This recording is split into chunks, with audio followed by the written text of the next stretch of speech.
नमस्कार.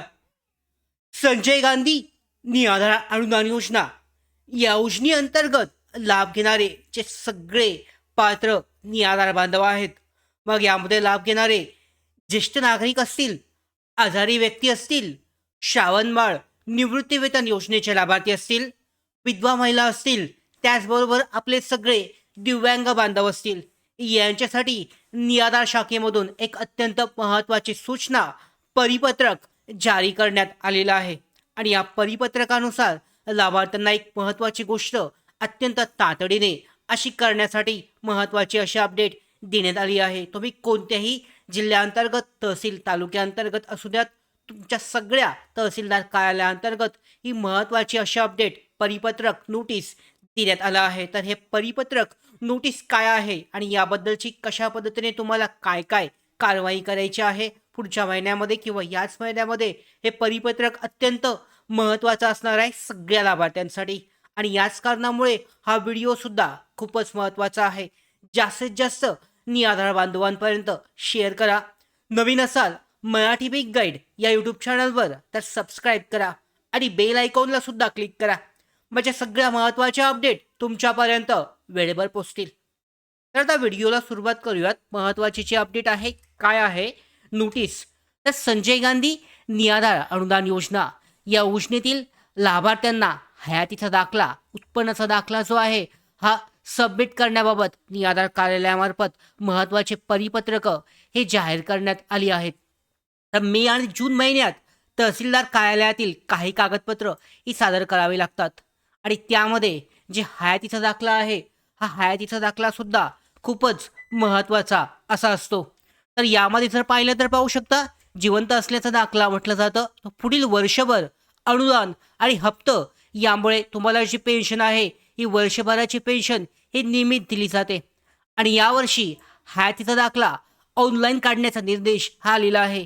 परंतु अनेक लाभार्थ्यांना शंका आहे की ऑनलाईन काढल्यानंतरनं तो दाखला तहसीलदार कार्यालयात जाऊन प्रत जमा करावी का नाही. तर या प्रश्नाचं उत्तर आपण या व्हिडिओमध्ये पाहणार आहोत. सध्याची जर स्थिती पाहिली तर अनेक तहसीलदार कार्यालयामध्ये ऑनलाईन हयातीची प्रिंट ऑफलाईन पद्धतीने स्वीकारली जात आहे. त्यामुळे ऑनलाईन दाखला काढल्यानंतरनं त्याची प्रत जी आहे ही तहसीलदार कार्यालयामध्ये देणं गरजेचं आहे. त्याचबरोबर काही तहसीलदार कार्यालयामध्ये मोबाईलद्वारे स्वतः तहसीलदार जे आहे तुमचं जे यामध्ये हयातीचा दाखला आहे तो ऑनलाईन काढतायत, त्याच्यानंतर त्याचा जो नंबर येतोय तो तुमच्या अर्जावर लिहून घेत आहेत.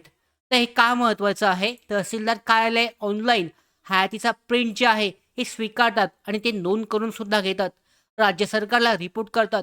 त्यामुळे बहुतेक ठिकाणी ते कागदपत्र जमा करण्याची अपेक्षा हे करतात.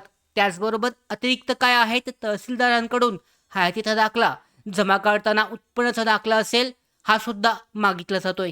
अनेक लाभार्थ्यांनी याबद्दल तक्रार आणि प्रश्न विचारले आहेत. त्यामुळे उत्पन्नाचा दाखला घेऊन जाणं आवश्यक असणार आहे. त्याचबरोबर उत्पन्नाचा दाखला दिला नसेल तर अनुदान सुद्धा तुमचं जे आहे हे बंद होऊ शकतं किंवा लाभ जे आहे हे ब्लॅकलिस्ट किंवा डिलीट होऊ शकतात. या कारणामुळे अनेक लोकांचं अनुदान थांबण्याचं कारण आहे. हयातीचा दाखला अथवा उत्पन्नाचा दाखला न सादर करणे हेच जे तुमचे पेन्शन आहे लाभार्थ्यांची बंद होण्याचं कारण आहे. त्याचबरोबर जे कागद सहसा मागितले जाऊ शकतात यामध्ये तुमचा आधार कार्ड सुद्धा जोडा, रेशन कार्ड आहे, विधवा असल्यास पतीचा मृत्यू दाखला, त्याचबरोबर यामध्ये आय डी आहे, दिव्यांग प्रमाणपत्र, असे सगळे कागदपत्र तुम्हाला जोडून ते जमा करायचे आहेत. डेडलाईन जे आहे मला वाटतं 30 जूनपर्यंत ही वेळ असणार आहे. आणि 30 जूनपर्यंत काही तहसीलदार कार्यालय वेगवेगळ्या तारखात येत असतील. त्यामुळे पाहिलं तर शेवटची स्थानिक कार्यालयाशी ज्याने ती सूचना दिलेली आहे त्या सूचनेमध्ये कोणती शेवटची तारीख आहे ती पाहून त्यानुसार सगळी कागदपत्र तयार करून तुम्हाला जोडणं आवश्यक आहे. ऑनलाईन हयातीचा दाखल्याची प्रिंट काढा, झेरॉक्स काढून ठेवा आणि डायरेक्टली ती जोडली जाऊ शकते. स्थानिक तहसीलदार कार्यालयाला फोन करून तुम्ही अगोदर विचारू शकता की तुम्हाला कसं पाहिजे. तुम्ही स्वतः त्या ठिकाणी जाऊन कशा पद्धतीने ते जमा करायचं आहे याबाबत तुम्ही माहिती देऊन त्या पद्धतीने तुमची कागदपत्र ही जमा केली जाऊ शकतात.